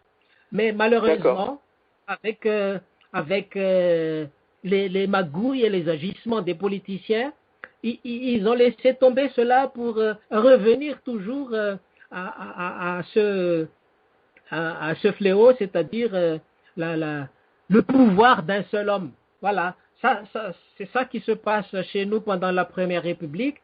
C'est le cas également pendant la seconde et la troisième. Et en ce moment, moi j'ai déjà analysé notre constitution adoptée en 2010. C'est exactement la même chose. Pouvoir d'un seul homme. Okay. D'accord. Merci, Maître. Merci, Sister Sarah. Nous allons bientôt boucler donc cette émission. On va aller du côté de Monsieur Lucien Kwasi. Et puis, toute dernière intervention, nous avons Monsieur Alfred qui est en ligne. Bonjour, Monsieur Lucien Kwasi. Bonjour, Dr. Muketo. Bienvenue sur l'émission Dr. Muketo reçoit. Vous voulez faire une petite analyse Allez-y. Oui, certainement. Vos invités, Dr. Eric Eddy, tout le monde a parlé de la France-Afrique, comment il fallait contourner la France-Afrique. Alors, le président Obama qui avait parlé d'institutions fortes en Afrique, moi je dirais plutôt qu'il y a des institutions fortes, mais il nous faut des gens plus forts. Vous comprenez? Tout de suite, Sister Sarah venait parler de la corruption, mais c'est pour dire que nous n'avons pas de jeunes forts à la tête de nos pays africains. Alors, concernant l'intervention de l'honorable KKB, alors, Dr. Eric Eddy en sait beaucoup, comme moi aussi j'en sais beaucoup. Vous savez, lorsqu'on est hors du pays, il est quelquefois facile pour nous de faire certaines affirmations ou bien de pouvoir proposer quelque chose d'idéal. Nous sommes sans ignorer que ces intellectuels restant au pays sont conscients de la même chose, à la différence que ces gens craignent chaque fois que Dieu fait pour leur vie. Parce que ce que vous mentionnez, ici vous pouvez être à une radio, je ne condamne pas et ces analyses brillante de vos invités, mais la réalité sur le terrain est tout autre. Voilà. Nous tous, nous aimerions avoir une Afrique émergente, mais la réalité est tout autre dans nos pays. Vous comprenez? Et je crois que c'est là le problème en Afrique. Vous voyez, lorsque vous, à l'Assemblée nationale, j'ai été un peu déçu d'entendre, mais il faut prendre la chose dans le contexte. L'honorable Kakabe qui a parlé de « je ne suis qu'un simple député », il n'est pas un simple député, il représente un peuple. Ça, c'est la définition du mot député. Nous tous, on a appris dans le civisme au moment de la présidence du président Houphouët-Boigny, on nous enseignait le civisme au niveau même de l'école primaire pour qu'on comprenne. Donc, les institutions sont fortes, ce sont les gens qui ne sont pas forts. Voilà. Ce sont les gens qui ne sont pas forts. Donc, c'est d'abord cette petite analyse que j'ai voulu faire à ce niveau, non seulement avec l'intervention du Kakabe et puis du docteur Eric Eddy. Vous voyez, nous avons eu 3 présidents en Côte d'Ivoire. Alors, j'aimerais avoir un challenge pour ceux qui ont supporté ces présidents, de me dire exactement qu'est-ce qu'ils ont fait et où est-ce qu'on a senti le changement en Côte d'Ivoire. Pareil, ces 3 présidents qui ont été à la tête de la Côte d'Ivoire, c'est la même chose qui se sont répétées. Alors donc, il faudrait qu'on aille plus profondément que cela. C'est bien d'accuser l'autre camp lorsqu'on est l'autre camp au pouvoir, mais qu'est-ce qu'il en ressort? Quelles sont les critiques qu'on fait au camp qu'on supporte? C'est ça qu'il faut. C'est en cela que je parle d'homme fort. Et je tire un peu mon chapeau à Kakabe d'avoir insisté et se présenter contre le président Henri Konan Bédié. Vous voyez? Alors, donc, oui, mais vous parlez des 3 anciens présidents et celui qui est à la tête de l'État, qu'est-ce qu'il fait en ce moment? Mais justement, je ne parle pas de Houphouët-Boigny, je parle de Henri Konan Bédié, je parle du président Gbagbo, je parle du président Lassana. Ah, d'accord. C'est toi que je parle. Je ne suis pas le père fondateur de la Côte d'Ivoire. Le père fondateur de la Côte d'Ivoire que les gens du FPI aimeraient qu'on salisse. Vous voyez, il a été le père fondateur. Vous n'allez jamais entendre un Américain parler. C'est vrai que je peux en citer. Nous tous, on a appris l'histoire des États-Unis, Washington.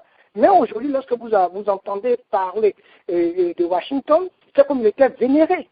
Vous voyez? Donc, c'est la différence. C'est la différence. Alors, donc, j'aimerais que nos intellectuels, qu'on y pense nous-mêmes qui faisons partie de la Côte d'Ivoire. Il y a eu 3 présidents. Il n'y a pas eu de changement. Il n'y a pas eu de changement. Alors, j'aimerais qu'on y pense profondément, cette nouvelle génération, pour voir dans quelle mesure... Vous ne pensez pas que parmi les 3 présidents, il y a un qui a essayé de réformer le pays, d'apporter quelques changements? Écoutez, ils ont essayé. Parce que l'affaire, on nous juge au résultat. Vous voyez? Et l'argument serait que son moment de présidence a été écourté, et je suis parfaitement d'accord avec cela. Je suis absolument d'accord avec cela. Voilà, je suis à fortiori d'accord avec le fait que sa présidence a été écourtée, et bon, peut-être que Jacques Roger n'existait pas en ce moment, mais même lorsque le président Henri Konan est passé à la présidence comme président de Côte d'Ivoire, j'ai déjà émis en son temps, à mon jeune âge, émis des inquiétudes. Parce que connaissant l'homme, connaissant ce qui s'est passé au préalable en tant que ministre de l'économie, vous comprenez? Alors j'ai l'impression que soit les Ivoiriens font une sélection de mémoire, ou bien qu'ils refusent de nous dire exactement quels sont les problèmes de la Côte d'Ivoire, ou bien simplement qu'ils n'ont pas la solution. Et que si on n'a pas la solution, il faudrait qu'on se mette ensemble pour pouvoir trouver cette solution. Et c'est ce que vous m'avez entendu dire tout de suite, que je n'appartiens à aucun parti politique. C'est pour réclamer cette indépendance-là. Parce qu'une fois que vous appartenez à un parti politique... Vous n'appartenez à aucun parti politique, vous êtes sûr? Vous mettez la main sur votre cœur? Vous êtes sûr? Mouketo, je mets la main sur mon cœur. Jusqu'à aujourd'hui, je n'appartiens pas à un parti politique. Il n'y a que Dieu qui le sait, en tout cas. Bon. Je ne détiens pas une carte de membre de ce parti. Vous n'êtes pas en contact avec les dozos, rien du tout? Vous êtes sûr? Docteur Mouketo, Lucien Kouassi, lorsqu'il s'agissait d'organiser la communauté, a été question de Lucien Kouassi appartenait au FPI parce qu'il a reçu l'argent du président Laurent Gbagbo. Aujourd'hui, parce que je parle de l'autre côté, on me dit, bon, vous appartenez au FPI. À qui veut l'entendre, qu'il fasse le choix, mais je n'appartiens à aucun parti politique. Vous comprenez? Cela viendra bien sûr que, comme Eric l'a dit de suite, nous tous nous avons ambition, nous avons ce que nous voulons faire pour notre pays, et ce que nous voulons faire, je pense que l'un des postes les plus importants au pays aujourd'hui, c'est la députation. Parce que la députation, un député, c'est celui qui représente le peuple. Et moi, par exemple, j'aimerais représenter le peuple. Vous voyez? Mais malheureusement... Heureusement qu'il y a cette plateforme que M. Jacques Roger a mise en place, hein, cette plateforme donc qui existe, et c'est sûr que dans 5, 10, 15 ans, vous serez député en Côte d'Ivoire, on va vous rappeler, on va rediffuser cette bande, puisque vous êtes politique. Vous êtes bien un homme politique, M. Lucien Kouassi. Oui, je suis un homme politique, oui.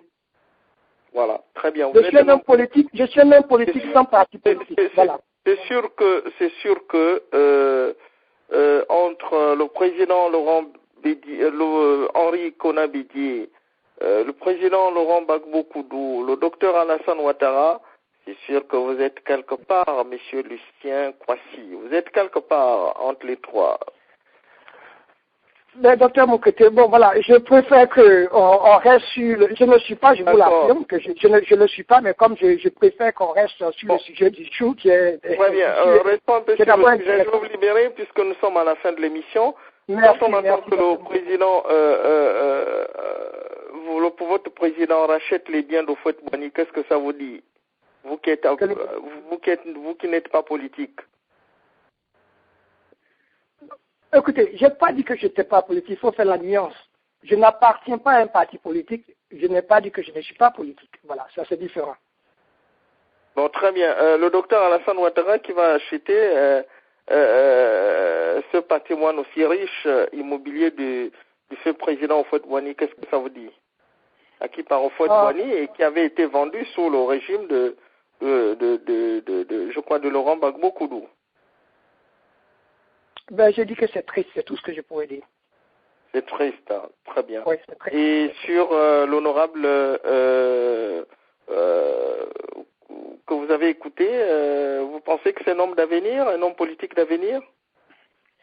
Oui, c'est un homme politique d'avenir, mais vous venez de parler de la France-Afrique, et il me serait difficile de voir même ces jeunes-là se séparer de la France-Afrique. Quelqu'un a fait la remarque tout de suite qu'il allait sillonner tout le monde. Il nous a dit qu'il faut être ami de tout le monde.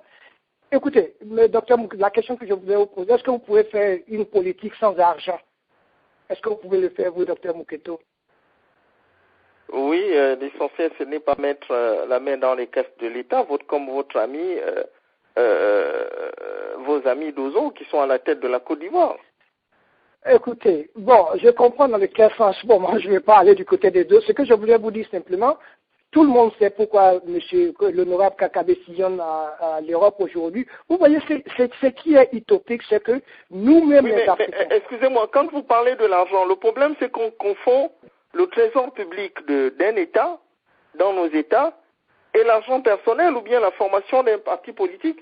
C'est vous êtes vice-président d'une association, je suis en train de vérifier, crois, des Ivoiriens de New York. Bien sûr. Oui. Vous êtes vice-président de cette association. Est-ce que vous avez le budget exact? Si je vous pose une question, quel est le budget exact de votre association en ce moment, en termes de dollars? Je suis sûr que vous n'allez pas me donner un chiffre exact. S'il y a une élection aujourd'hui, est-ce que vous êtes à même d'utiliser cet argent et est-ce qu'il y a une rubrique qui existe pour prendre, par exemple, je ne sais pas, 2 000, 3 000 dollars pour faire, par exemple, une campagne? Cet argent qui est réservé là pour faire la campagne je ne sais pas, d'un président d'une association. C'est comme dans nos formations politiques. Vous avez des trésoriers qui existent, mais qui n'ont pas le cachet. Ce sont si vous prenez la formation politique du docteur Alassane Ouattara, c'est sûr que c'est lui qui a l'autorisation d'aller prendre de l'argent. Vous allez du côté de M. Bédié, ça doit être la même chose. Les autres, c'est la même chose. Le trésorier est là juste pour la forme. Comment voulez-vous que... Oui. Voilà, avec tout le respect, j'aimerais vous faire, ça sera plus une confidence puisque tout le monde nous écoute dans les quatre coins. Alors, je suis vice-président de l'Union des Ivoiriens, mais auparavant, Jacques Roger peut vous le dire, je suis président d'une association qui est appelée l'Association des Ivoiriens. Et aujourd'hui, je vous défie, vous pouvez, à une de vos émissions, vous pouvez inviter et le secrétaire, comment on appelle ça, la trésorière, le commissaire aux comptes et moi-même qui suis le président de cette association, pas de l'une, voilà, de cette association. Et à nos réunions, ce que j'ai instauré, c'est que chaque membre a si vous voulez, à le bilan financier de cette association. Donc, du jour au jour, c'est-à-dire que lorsqu'on passe d'un dimanche à un dimanche, tous ces membres savent combien on a eu une dernière réunion où, comment on appelle ça, le bilan financier a été remis à tous les membres. Donc, ils savent combien est-ce qu'il y a. Ça fait combien de millions de dollars, votre association? Docteur Muketo. Bon, voilà. On est écouté. Ça fait Ben, combien nous n'avons pas de milliers, nous avons à peu près 2000 dollars. C'est quoi le chiffre exact? 2000 dollars. Nous avons 1775 dollars dans la caisse. Vous rendez compte, 2000 dollars, vous pensez que c'est normal pour un président d'une grande structure comme... Non, vous avez mal compris. Vous avez mal compris, docteur Mouki. C'est ce que j'essaie de vous dire d'avancer. Oui. Dès que je suis président et vice-président de l'UNI, qui est la grande association, mais je suis président d'une petite association, et c'est de cette petite association dont je parlais tantôt. Voilà, c'est cette petite association que je dis qu'on a 2000 et que voilà, tous les membres savent combien est-ce qu'il y a dans la caisse. Donc, c'est ça aussi la transparence. Vous voyez, nous qui sommes à l'extérieur, nous faisons la leçon de comptabilité, la leçon de tout ce qui est moral à nos dirigeants au pays. Il faudrait qu'on ait les preuves que nous fassions pareil avant de même suggérer ou bien de penser à briguer des postes au pays. Je crois que la transparence commence ici. C'est la raison pour laquelle nous tous, nous sommes arrivés dans l'hexagone, comme on le dit. Vous voyez? Donc, tous ceux qui aimeraient bien, j'aimerais bien que, comme la mémoire est courte, la mémoire est sélective, au moment où ces gens-là vont se présenter en Afrique, ils font croire aux gens qu'ils ont été des hommes honnêtes. Bon, j'aimerais que les Africains mûrissent et qu'ils puissent voir que, voilà, sur quelle base je dois prendre cette personne. Malheureusement, nous ne sommes pas encore arrivés à cela. Voilà. D'accord, donc vous irez soutenir l'honorable Kakabe, comme on le dit, hein. Vous êtes bien placé pour être avec lui, puisque vous n'êtes pas quelqu'un qui met facilement la main dans la caisse de votre structure. Donc demain, vous serez à même de gérer la Côte d'Ivoire sans voler comme tous ces voleurs qui sont à la tête de la Côte d'Ivoire. En tout cas, merci beaucoup, Monsieur Lucien, sauf si vous voulez ajouter quelque chose, hein. C'est toujours un grand plaisir de vous avoir sur nos antennes. Vous voulez ajouter quelque chose rapidement? Non, pas vraiment. Je sais que le maître, bon, le temps qui nous est imparti est court, sinon j'ai pris note pour ce que le maître a dit, donc ça sera certainement pour la prochaine fois. Mais j'aimerais bien que les gens pensent à cette histoire de France-Afrique, comment faire pour l'arrêter véritablement, parce que le constat malheureux, c'est que nos dirigeants ont besoin de ces institutions françaises, il faut les appeler institutions, pour pouvoir gouverner nos États. Je ne dis pas nations, nos États. Et au moment venu, cette politique-là les rattrape eux-mêmes puisqu'ils sont passés par là. Et c'est ce qui explique ces différents coups d'État qui se passent aujourd'hui en Afrique et particulièrement en Côte d'Ivoire. Merci, Dr Muketo. C'est moi qui vous remercie et que Dieu vous bénisse. Voilà, nous arrivons au terme de notre émission. Je suis désolé pour les autres membres du panel. Hein. Il y a Alfred qui voulait prendre la parole. Peut-être on peut lui donner 30 secondes. Bonjour Alfred, je suis vraiment désolé. Hein. Nous arrivons au terme de notre émission. Rapidement, vous voulez dire quelque chose en 30 secondes? Alfred? Voilà, très bien. Voilà, nous arrivons, chers auditeurs, au terme de cette émission. Merci de... voilà, nous avons M. Adjeye qui est en ligne. Hein. Laurent Adjeye, bonjour. Vous voulez dire quelque chose? Bonjour. Oui, Dr Muketo, bonjour. Comment tu as écouté votre futur président de la République de Côte d'Ivoire en 2015? Oui, Dr Muketo, il a dit quelque chose particulièrement lorsqu'il répondait à la question de Pastenda. Il a dit, si Dieu le veut, il sera président. Mais nous savons qu'en Côte d'Ivoire, si l'ONU et la France le veulent, on devient président. Il ne faut pas oublier d'ajouter les Dozo aussi, hein. Bien sûr, ils sont tous des parents, hein. Ils sont tous en association. Tout à fait, oui. Voilà. Mais, Dr Muketo, moi, en ce qui me concerne, je ne réfléchis pas en termes d'élection en 2015. Pourquoi? Nous sommes aujourd'hui dans la merde, c'est à l'issue d'une élection en 2010. Donc, lorsqu'on me parle d'élection en 2015, j'ai la peur au cœur. On nous a dit que c'est cette élection qui allait nous sauver, qui allait nous sortir de la crise. Mais c'est elle qui nous a enfoncés dans cette crise. Nous avons encore tous les acteurs négatifs, maléfiques qui sont encore là, les Dozo, l'ONU, la France, et on parle d'élection en 2015. je ne veux même pas réfléchir en termes d'élection. Parce que la Côte d'Ivoire trimballe des sacs d'ordures. Il faut s'en débarrasser. Plein de prisonniers. Ceux qui doivent voter sont en prison. Première dame de Côte d'Ivoire en prison. Laurent Gbagbo en prison. Nos frères en exil. Les maisons, les biens sont saisis par des Burkinabés et tous les vagabonds de la CEDEAO. Vous voulez aller en élection aux élections avec ce genre de choses, des dozos en armes. Dr Mouketou, je ne réfléchis pas en termes d'élection, je parle en termes de libération de la Côte d'Ivoire d'abord. Lorsque la Côte d'Ivoire Monsieur Laurent Adjei, on sait ce qui va se passer en Côte d'Ivoire. C'est le PDCI et le Fonds populaire qui vont se retrouver en 2015. Ça c'est clair, tout le monde le sait. Donc il n'y a pas de problème là. Il y a problème parce que les ordures, les sacs d'ordures comme un ballon, nous ne sommes pas encore débarrassés. Les armes qui pilulent dans le pays. C'est un problème. D'accord. Pour aller aux élections, il faut s'en débarrasser totalement. Avez-vous déjà vu une élection en France ou aux États-Unis où des gens se baladent avec des armes au point? Et pourquoi on doit l'accepter chez nous? Donc moi, je ne suis pas dans cette logique d'élection en 2015. D'ailleurs, si on doit aller aux élections, ça doit se faire si la Côte d'Ivoire est libérée d'abord. Et on pourrait même accepter pour dire qu'on peut aller à nos élections sans Ouattara. D'accord. Docteur Mouketo, une seconde. Docteur Mouketo, une seconde. Allez-y. Voilà, avec M. Laurent Adjei. Vous voyez, c'est de ça que je parlais tout de suite, que les Ivoiriens ont la mémoire sélective.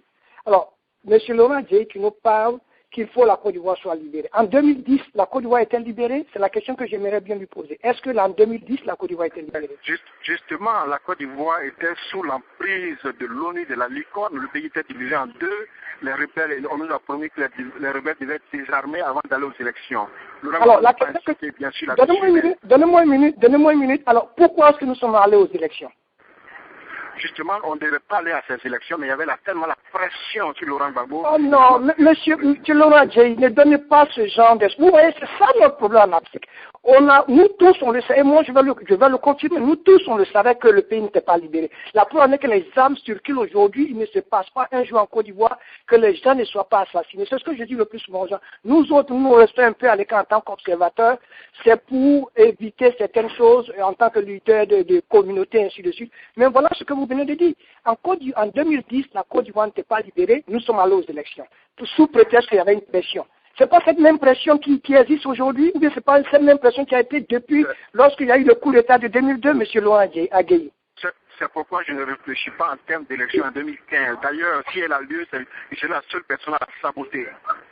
Merci de vous entendre bien. J'espère que vous allez suivre ce genre de propos, parce que ces mêmes erreurs que nous avons fait, c'est ce qui nous a conduit où nous en sommes, parce que les uns et les autres pensaient qu'ils allaient gagner. Il ne faut pas attendre à la fin du processus pour pouvoir dire ce qu'il fallait dire dès le départ. Vous voyez?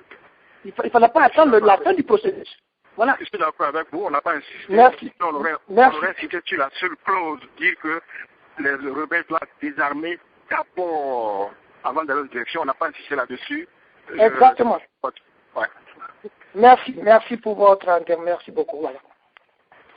Bien. Donc voilà, moi, je vous remercie. Oui? Donc voilà un peu ce que je voulais dire. D'accord. Merci beaucoup. Sinon, vous n'avez rien à dire sur l'honorable qui était en ligne, c'est un homme politique d'avenir. J'avais une question à lui poser en termes des Ivoiriens qui doivent apprendre à revivre ensemble. Voilà une question qui m'envoie dans un tourbillon incroyable. Je ne sais pas si le peuple Abel, qui était en alliance avec le peuple Dida, a brouillé cette relation. Je ne sais pas si le peuple Bourreau, Baoulé et autres ethnies, groupes ethniques ont brouillé leur relation pour qu'ils apprennent aujourd'hui à revivre ensemble. Je ne comprends pas de quoi on veut nous parler quand on parle des Ivoiriens qui doivent apprendre à revivre ensemble.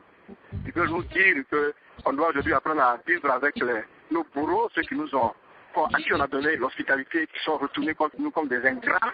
C'est de ça qu'on veut nous parler. Il faut qu'ils aillent un peu